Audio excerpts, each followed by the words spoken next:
Welcome to the You Can Mentor podcast. This is Zach, and I am with Alyssa Bryant from Save Our Youth in Denver, Colorado. Alyssa, say hello. Hi, Zach. Thanks for having me on. I appreciate you guys reaching out. Oh, of course. It is my pleasure. I'm so excited to get to learn more about Save Our Youth. I've heard awesome things. But first, I want to find out about you, Alyssa. So how's it going today? It is going well on my end. I cannot complain. I personally am from Los Angeles, so that's been a lot on, my mind, my heart, collectively with family and friends out there dealing with these wildfires and losses of homes. So it's just, it puts things into perspective. So today I'm very grateful. Yeah, for sure. Yeah. I have been keeping up with those wildfires, and it is just about the worst thing that I've seen in a while. I mean, it is just absolutely It devastating out there. it is. So, um, Absolutely. well, why don't you tell us a tad bit about yourself, Alyssa?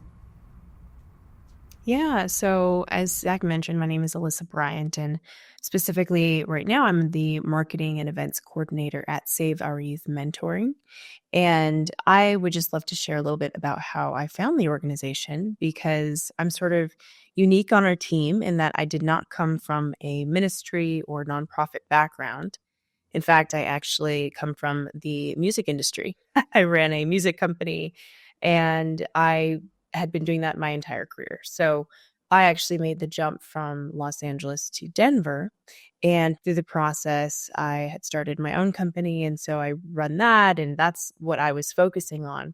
But one day, my husband and I were at our church that we go to, and they had allowed Save Our Youth Mentoring to come on stage and to make a presentation simply to share the message about what they do and to let the congregation know they're looking for mentors to come in and mentor the youth that they have in their program, ages 10 to 17.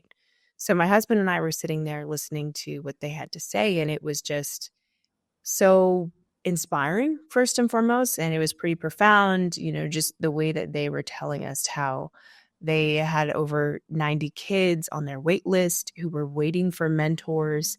And these are kids who aren't forced into the program. I mean, they're all in the program on their own volition. They want to be there. They have specifically agreed and said, I want a mentor and I need a mentor. And so we went out to the lobby and we're chatting with the team out there. And it was one of those things where you just know in that moment, we have to do this. So he and I both signed up to become mentors. And, as I mentioned, I was working on my own thing, doing my own company and all of that. And through the process of interviewing to become a mentor, I was so impressed with how this organization was running as a whole, the entire system, from them reaching out to me, from recruitment team, from the communications, emails. It was so streamlined that I had never, ever worked with any other nonprofit as seamless as this, especially as a volunteer, right? Because we get the good and the bad on that side. And throughout that process, I was matched with a youth, and she was 12 at the time, and we're still together, and she's absolutely amazing. She's now 14. But during that process, I had also learned that they were looking for someone to do their marketing and events. And that's what I do now with my company. And so it just made sense. And I was like, hey, I mean, I would love to kind of help out with this effort if that's something you guys are looking for. Um, and I just came on board, and it has been absolutely incredible to see this organization, not only from the perspective of a mentor, but also now the perspective of someone in the organizations.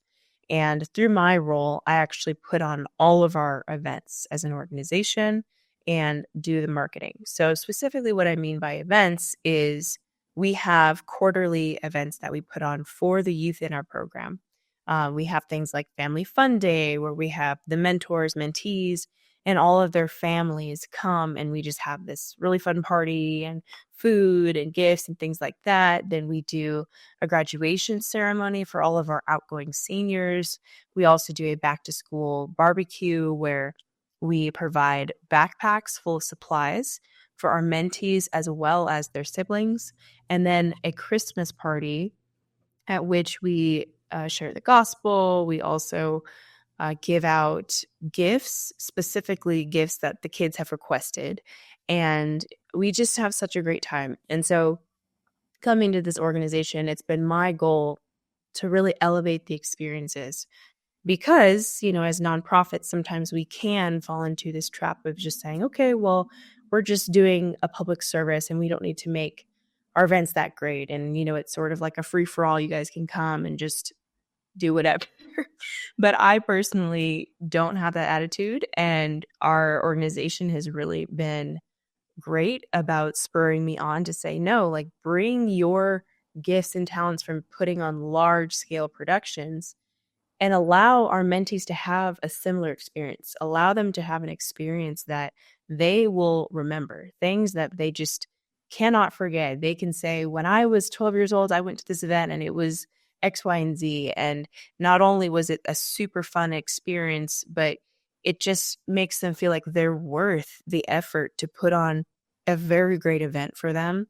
And also a place where we can, quite frankly, just share about the Lord. So that's at least my goal within the organization. So that's what I've been doing here for almost 2 years now. Well, and one thing that I love about you guys, Alyssa, is your vision statement. It is every young person embraces their God-given worth. And it is events like that, it's experiences that show them that they are worth so much more than they could, ask or that they could even imagine. And so by giving them this amazing experience, you're telling them, hey, you are worth it. We have put time into this. We have put money into this because you are worth it. And that's such a powerful message, especially to a kid who might not hear that every day. Definitely. And to sort of jump off that point, thank you for bringing up that vision statement. We actually just had an all staff team meeting yesterday. It was all day. And we really just honed in on that phrase, right? Like, what does it mean to have God given worth? And why are we here? Why are we doing this work? And at the end of the day, just so you and your audience are aware, a Save Our Youth Mentoring specifically is a Christian organization. And so we work with Christian mentors, and we do not require the mentees nor their families to be Christian, to have any sort of faith background, beliefs, and we do not force any beliefs on them. We don't proselytize anything like that. It's only there if they have interest. So it's something that if a kid comes to their mentor and says, hey, I would love to learn more about God. I mean, I've had this happen with my mentee. She asked me for a Bible. I did not push that on her. She asked me, and then we can sort of take it to that next step. And so we are there just as guides to say, hey, we want to show you what the love of Christ looks like. We don't need to use flowery words or anything. We just want to show you what that looks like. And if you happen to be interested, we will take that further. The only times in which, as I mentioned, we do actually share the gospel is at our events. And all of the families are aware that that happens, and they still choose to come, and they love it. And it was very interesting to me because I've started doing these surveys at the end of every event to understand what they like, what they don't like. And at one of our events, it's really hot outside, it's dead of summer, and things were just getting a little crazy. And I decided, okay, let's cut the message short because I want to allow them to go home.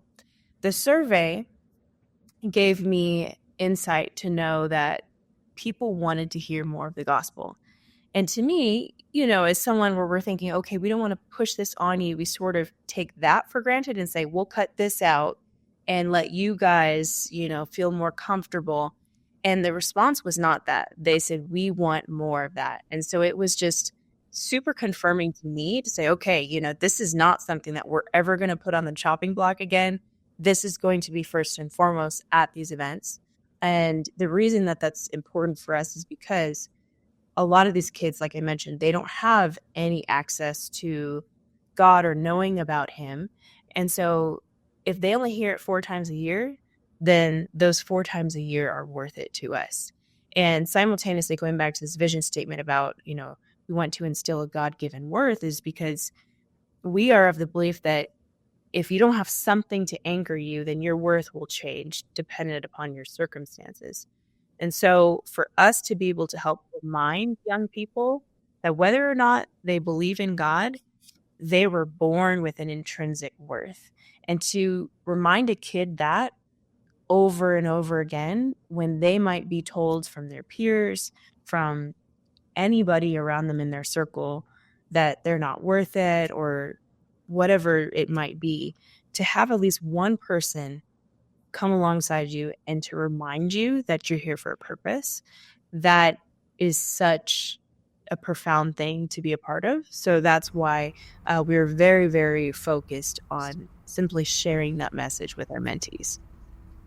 Well, and I was taking a look at your website, which is amazing. Such a cool website. You guys got great photographs and everything like that. But I think it was Thank your you. vision statement that said connecting young people to hope through long-term mentoring relationships. And if a mentor does nothing else other than share the gospel, share the good news, I mean, that within itself is hope. And so It is. you never know what our kids are hearing, right? Like but I'm pretty sure that kids aren't hearing, the good news often. I am pretty sure that most of the things that they hear are not instilling in them confidence and self-worth and value and positivity and joy, right? But when they connect with your nonprofit, when they connect with their mentor, when they connect with the people who are at Save Our Youth, there's just something different. And the thing that I love about kids can feel like kids pick that up. Like kids know whenever you're Mhm. for them or when you're not, and you don't even have to say a word. And so yeah, that's spot on. So thanks a lot for sharing that, Alyssa. Um, Absolutely. yeah, for sure. So it says that you guys have been around since 1994. Correct. We just celebrated our 30-year anniversary last year. So I organized a very large 30th anniversary celebration, and it was just a beautiful time of reflecting on all that God has done over these last 30 years. And like I mentioned, I obviously haven't been there that long. However, looking at the track record has been astounding just from my perspective. And one of the things that has really stuck out to me is the fact that there are so many young people who were in the program in that 94 time who now have kids of their own, and they've also put their kids in the program. And it's really cool to see how they stand by the fact that it changed their lives or it made such a big impact that they want to do the same for their kids. Or we've also had people in the program who were in it in that 94 time who are now mentors themselves. And so it's their way of giving back to that next generation. And it really is this beautiful snowball effect. And it just keeps giving. That's what we like to say. Like, there's really no other way to put it.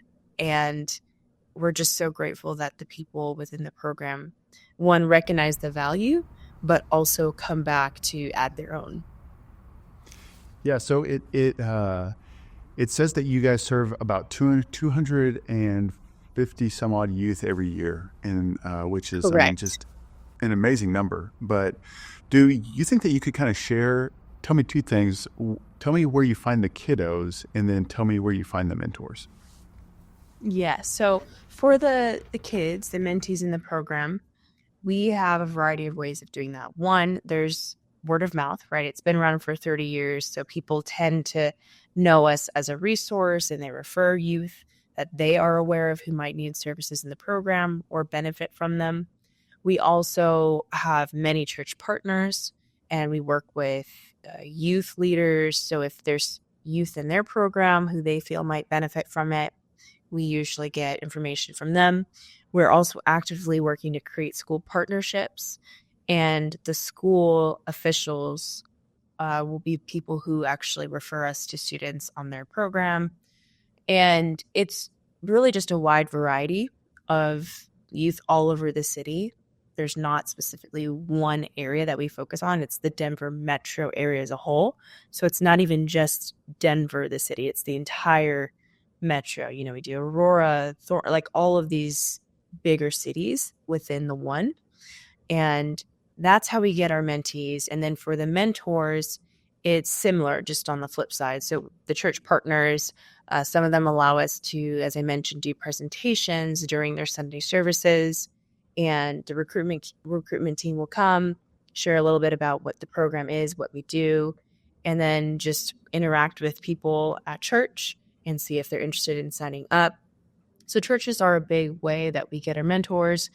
I've also started doing a lot of radio ads on stations around town, like Way FM, K Love, KLTT, things like that, where we can get the word out. And that's been working really well for us in terms of just recruiting quality mentors. And overall, word of mouth, that is a big one for us. Yeah. So, whenever a mentor comes into your organization, you said earlier that there's a multi-step kind of process to get them prepared to mentor. Can you just kind of share what some of those steps are? Yes. So first and foremost, it is important to know that we put the safety of the youth above anything, right? So that is going to be our North Star. So whenever we have mentors interviewing in the process, we do background checks, there's fingerprint, there's all of the safety regulations that we do. But then there's reference checks. We want to make sure that the people in your community can trust you, and just a lot of understanding who you are as a person on that front. Aside from the safety, once we feel like you are a good fit safety-wise, we also do an interview with each mentor. This is sort of their onboarding interview, just to understand, why they want to be a mentor in the first place. What's their heart behind it? And separate from that interview, we have an in-person interview where it's a deep dive. Let's just say 1.5, 2-hour interview to understand what your likes are, your dislikes, your upbringing, what has made you you. And it does get kind of deep, but it's necessary to understand who you are as a person. And that's not just to understand, you, or to get behind you as a person, but really it helps us inform our decisions as to what mentee we're going to pair you with. Because if you are someone who loves hiking outdoors, the last thing we want to do is pair you with a kid who is absolutely afraid of going into any sort of hiking path, right? So we want to make sure that the two of you gel, because that increases the likelihood that the relationship will last. And we really want to focus on long-term mentoring relationships. So we want to try to set you both up for success. And on the flip side, we also interview the mentee. This isn't just us interviewing mentors. We interview the mentees to understand, hey, like I mentioned earlier, do you really want to be a part of this program? Because if your mom or dad are forcing you, it's not really going to be successful, because one, you're not going to be willing to listen. You're not going to be willing to go try fun new things or go to different restaurants with your mentor. And it really is so that we pair two individuals together who we think are going to be set up for success. So that's a big, big part of the interview process. And furthermore, once you get matched, a really helpful thing to know is that we have professional mentoring specialists on our team. And these mentoring specialists are people who are trained to be there for you at any time. If you have any issues that you might run into with your mentee, this is the person that you talk with. This is the person that I can go to for help if you feel like, hey, this is a really heavy situation. I don't know how to handle this. This person will help you navigate that, and they may take over if necessary. And we want to make sure our mentors are aware you don't have to have experience. You don't have to have kids. You don't have to know how to be a parent, right? Like, you just want to make a difference. That's all we ask of you, and that you would be consistent in this child's life. And on top of that, these mentoring specialists want you to know that you don't have to be a therapist, because oftentimes we sort of equate the two. And we think to become a mentor, you have to know how to be a therapist and how to respond to all these life questions. And quite frankly, that's not your role. Many of the youth in our program are already paired with a therapist. We've already gone over their mental health history. We understand, we want to make sure that they're safe, right? We talked about first and foremost. And so they already oftentimes have plans with their doctors. If there has ever been instances of suicidal ideations, things like that. And you as a mentor are really simply there to be an outlet, to be a person, to go have fun with them. We as an organization provide free tickets to all of our matches for things like professional basketball games. We have Nuggets tickets, NHL Avs tickets. We send families to the Botanic Gardens and the Denver Zoo. I mean, the list just goes on. And throughout the year, we are also getting donated tickets so that our matches can simply just go have fun. Because a lot of the times when you think about these mentees, their lives are hard, right? They're going through some hard stuff. And quite frankly, we just want to give them the space to have fun. And a lot of the youth in our program have wonderful parents. This has, quite frankly, nothing to do with their parents. It just so happens maybe they're one of 6 siblings, and maybe they are the oldest child and they've had to take on that role of being the kid that everyone has to answer to. And maybe they don't feel like they have a childhood. This is a time for them to escape and go have fun. And one of the stories that has always stuck out to me is one of the mentors in our program told us that one of her mentees, or her mentee specifically, asked her, "Hey, what's a favorite memory you have from your childhood?" And she thought about it for a moment and she responded. And then she asked her in return, "What is yours?"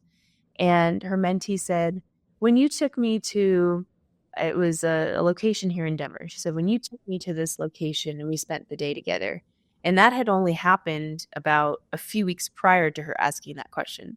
So when you pull back and you think about your childhood memories and the things that stuck out to you, you're actually helping them form those childhood memories in real time. And so for her to say that that was her favorite childhood memory, it was beautiful. And she's a teenager, for her to say that she still considers herself in that time frame to make a childhood memory was pretty impactful.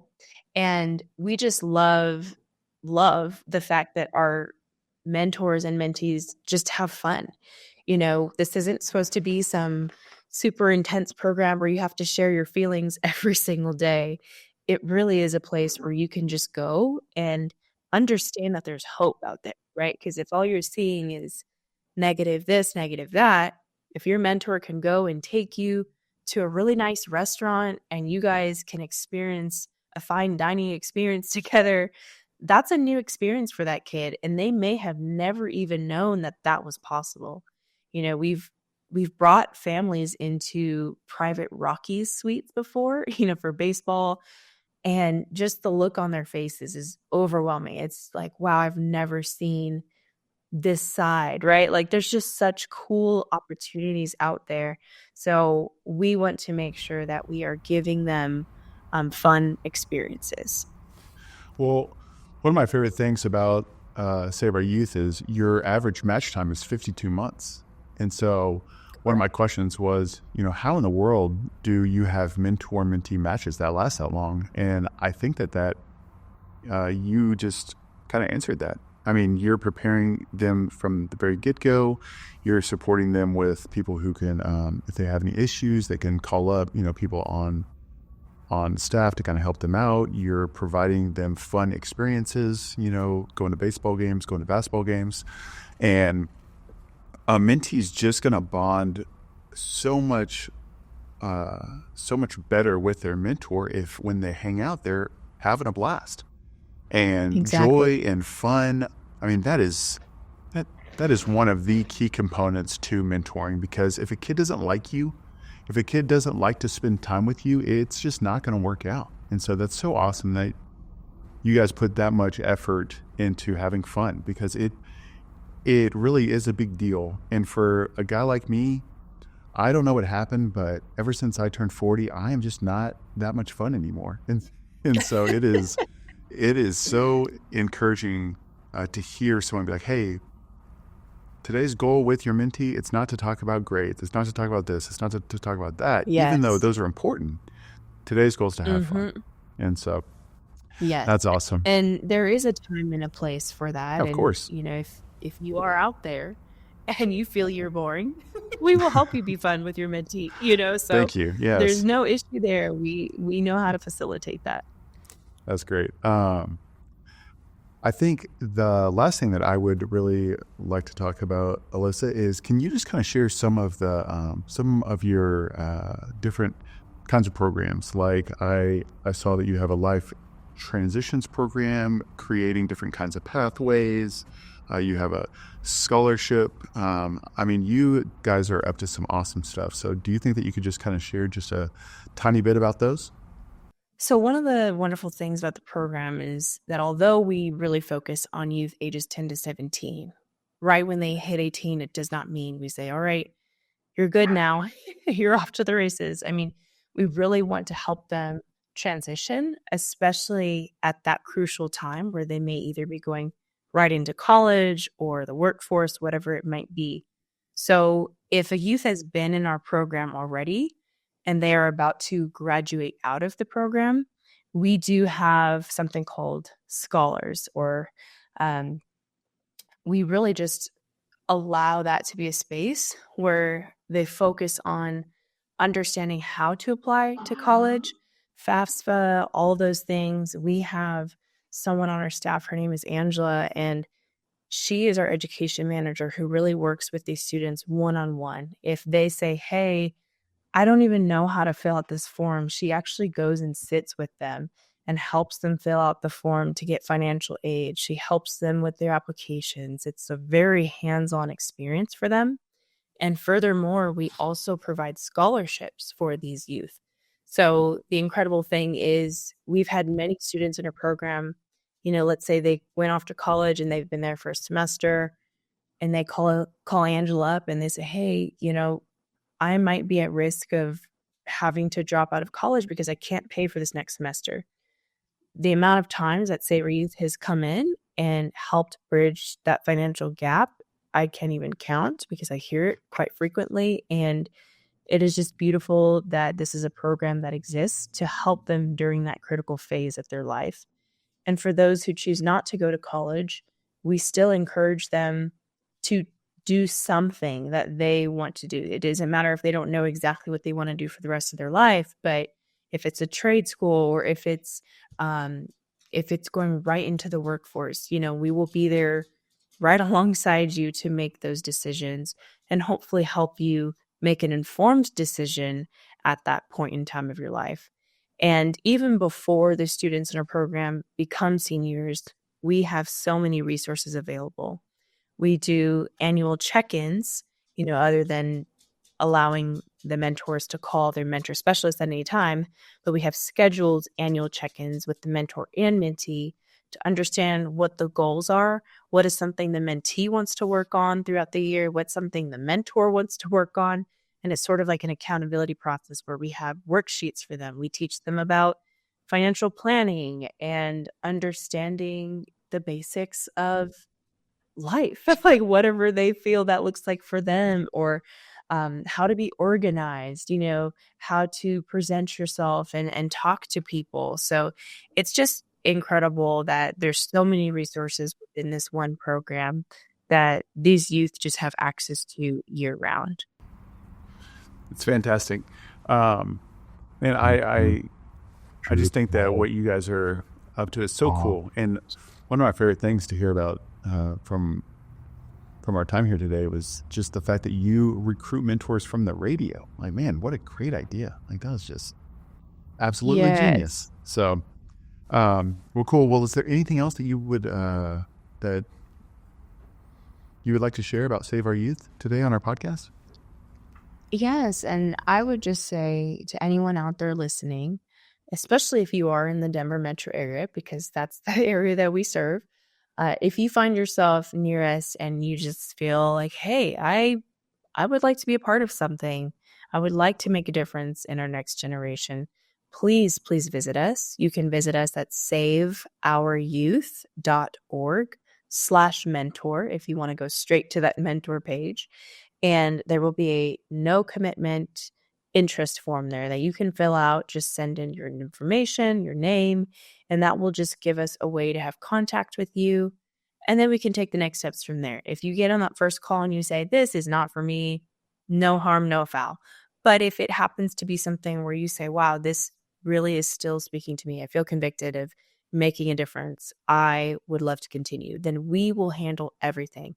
It's also a free program for our mentors, and I want to make sure that that's clear. We do not charge you for anything during the process. The only thing that typically gets charged is the fingerprinting. And when I did it, it was about $15. But even that, if it's too much, we have ways to get around that for you. So we don't want anything to be cost prohibitive.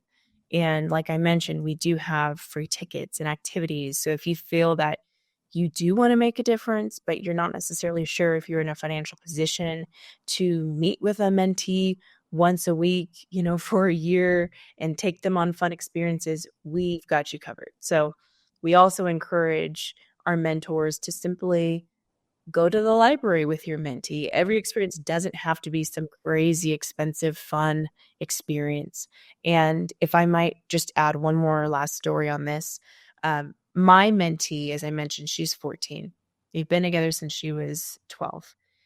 In the very, very beginning, she was super, super quiet, really reserved. And we would be in the car. I'd take her to one place to another, and I could barely hear her. And I wasn't sure if she just didn't like me. I wasn't sure if I wasn't communicating effectively with her. But things just weren't really clicking in the beginning. And I, again, just wasn't sure where we stood. Over that first year, I would say it really took a year. She has opened up so much. And it is so beautiful to see how she has grown up just from 12 to 14 in that pivotal age. And one of the moments that has really stuck out to me was just a couple of months ago, where she's home alone often because her mom works jobs to help provide for them. And she was over and she basically said, I don't really feel comfortable going home right now because I don't want to be alone at nighttime.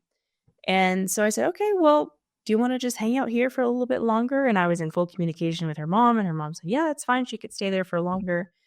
And we just sat on our couch and watched movies. And she even fell asleep at one point on the couch with my dogs. They were curled up and just sitting there. And I looked over, and it made me realize she's comfortable. She has a place that she feels comfortable in, that she can let her walls down. And that to me was so pivotal. Like, that spoke more words than anything she could have ever said to me. And after that day, and we were with each other for about 8 hours that day. And it was so fun because we didn't have to talk about any crazy deep feelings. But we just sat there. At some point she was just on her phone.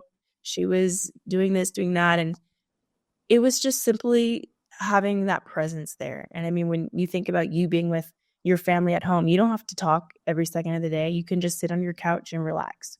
And that's what this is. So I'm super honored to be in her life and to have her in mine. And I do consider her family at this point. And it's such a beautiful relationship that we've built. And even me and her mom and my husband's mentee and the mentee's mom. And it's just sort of like growing your family. So I just appreciate you allowing me to share a little bit more about Save Our Youth Mentoring at this time. And like I mentioned, if anyone out there is interested, you can visit us at savouryouth.org/mentor.